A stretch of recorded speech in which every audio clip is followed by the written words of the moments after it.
Сооротуучу Кудай. 9 август.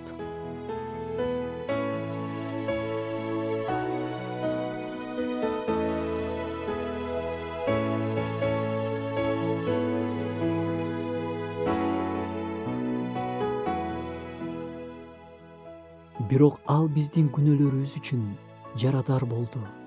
Биздин мыйзамсыздыктарыбыз үчүн кыйналды. Бизге тынчтык болуш үчүн ал жазага тартылды. Биз анын жарааты менен айыктык. Ыйсанын айкаш чыгашта өлүмү бизге эмне деген баталарды алып келди. Эң биринчи жана эң маанилүүсү биздин күнөөлөрдүн кечирилиши. Күнөөнүн маселеси чечилбегенде биз түбөлүк өмүргө эмес, түбөлүк тозокко кетмекпиз. Кудайга даңк болсун.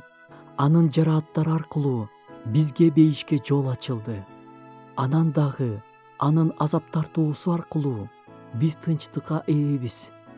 Жүрөктөгү Кудай берген тынчтыкты сезип көргөн адам эч качан аны жоготкусу келбейт.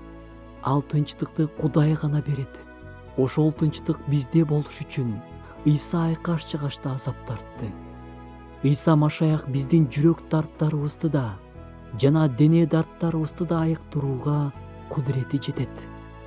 Биз анын эркинин алдында моюн сунабыз.